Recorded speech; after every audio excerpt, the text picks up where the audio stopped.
In case of emergency, play Ender Lilies. If I didn't know what to play in the moment, I knew I had this gem, and I thought, now's the time to break it out. Fresh off the tutorial and obtaining 2 spirits, Guardian Sigrid and Cliffside Hamlet Youth, I noticed that I was at a crossroad. There was a top and bottom path to pick from, and I chose the bottom, Witch's Thicket. The area is filled with mushrooms, complemented by a playful track. Some fly, some don't, but they all use magic. I found them quite easy to handle individually, but together it was slightly harder. The hardest part was dealing with the enemy placement.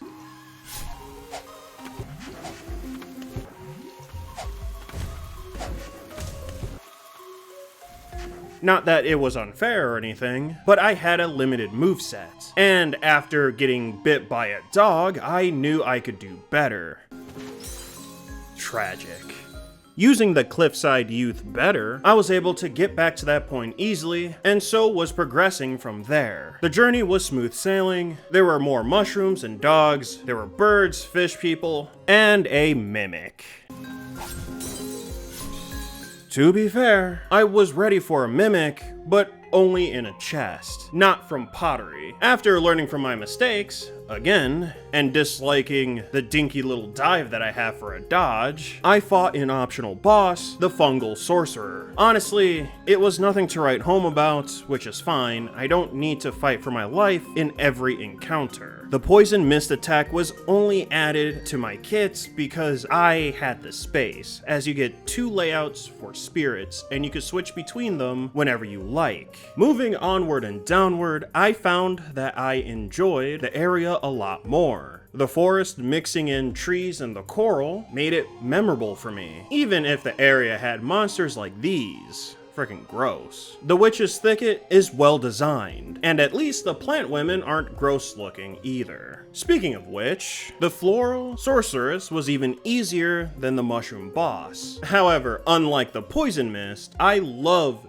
this ability. The move seems to shred the Poise Bar, which, if you deplete it, the monster will get stunned for a little while. And this goes well with the Guardian Spirit, Sigurd. In fact, fighting Dark Witch Elaine with these moves made it better. The boss wasn't too bad after getting used to the combat. I did lose to her once, but learning how to deal with the homing projectiles and the teleporting made the second attempt a lot better. Those spirits I mentioned earlier helped me knock her down so I can get more hits in. And honestly, thinking back on it, maybe I should have used those moves more. Oh well.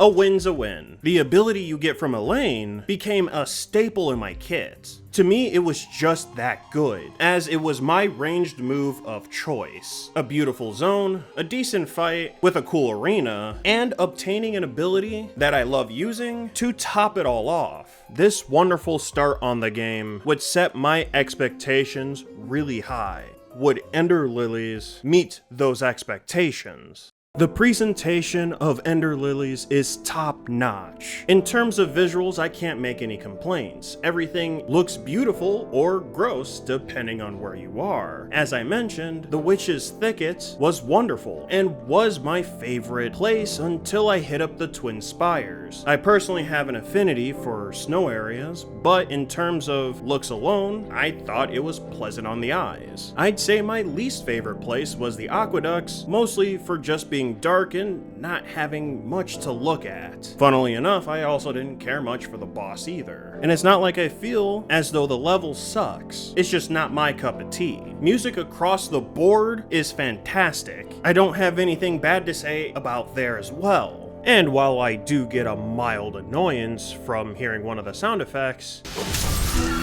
there's not much to do besides give this game praise. The story of Ender Lilies is only serviceable to me. Lily has to purify the ones that have been blighted. You will come across those main bosses that will give backstory about their final moments. As Lily purifies more and more people, her body gets worse. And that's all for the main story. And while I thought it was neat seeing those cutscenes, I didn't really feel anything towards it. On the flip side, there is plenty of backstory to engage with. And for me, I didn't exactly engage with that backstory too much. When I did, it was because a boss that I came across did not attack me. And at that very moment, I realized that I had a crisis. I didn't know if I should put the dog down or if I had to use an item to save this boss. Sure, I was definitely overthinking this, but when I play games, if an enemy doesn't really attack me, I don't really bother it. There's just no reason for me to do so, especially when there's less work. After winning as well, I actually went out of my way to read the description of the spirit,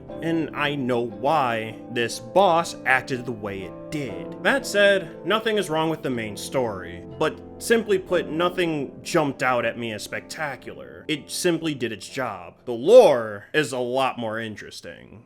I would say that the gameplay for Ender Lilies is above average. Exploring the whole game has been smooth. I have not had a moment where I got completely lost and I didn't know what to do, and finding extra goodies wasn't so bad either. The game didn't necessarily tell me where anything was. The game will only show if everything was found there. For the areas that I've traveled through, I'd say I have a particular fondness for Twin Spires and the ruined castle. Not that the other levels sucked, but Twin Spires' level design simply resonated with me. I enjoyed the way the area looked, especially because I like snow levels. Fighting through it wasn't so bad either. If I had to put Twin Spires on a difficulty scale, 5 being the highest, I would say it's about 2 or 2.5. The ruined castle was less interesting to look at, but getting through it was a lot more interesting combat-wise. Honestly, I haven't felt challenged since the early game at this point, and putting this level on the difficulty scale, I would say it's a 3. The bosses in both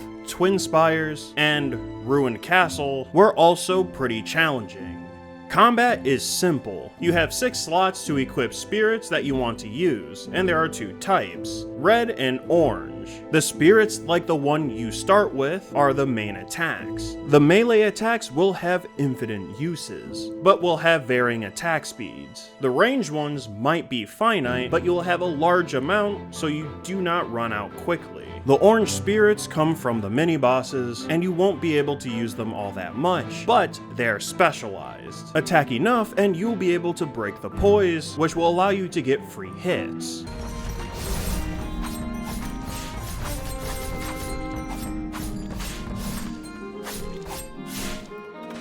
You can also upgrade these spirits with blighted spirits. Stagnant and ferocious spirits are the low and mid-level ones respectively, while the ancient spirits are rare and limited. You can farm the other 2 by breaking the pottery. Then you can equip relics that will give you different passive abilities. Exploring might net you a chain of sorcery, which can help you equip more relics. While the combat was simplistic, it was well put together and I enjoyed it very much. I felt like I could be ready for any situation. With the 2 sets that I made, I had a melee and ranged oriented set. No matter what type of enemy I came across, I was ready for it.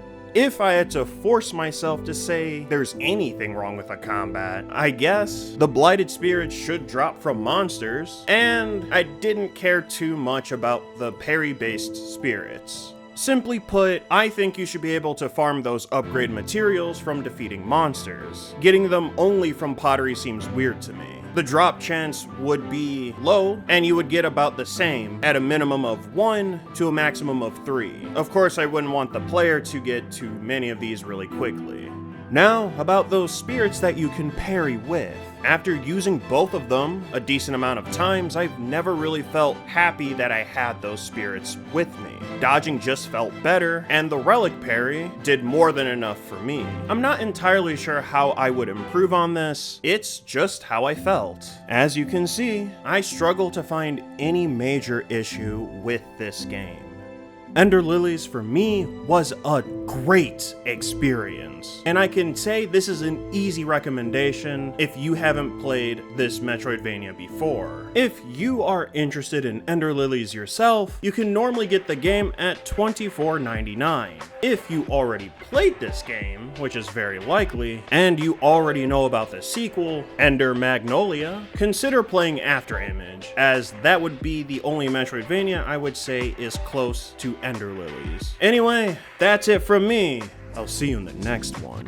Hey, if you want to go down that indie game rabbit hole, consider clicking that playlist. Trust me, it'll be worth your while.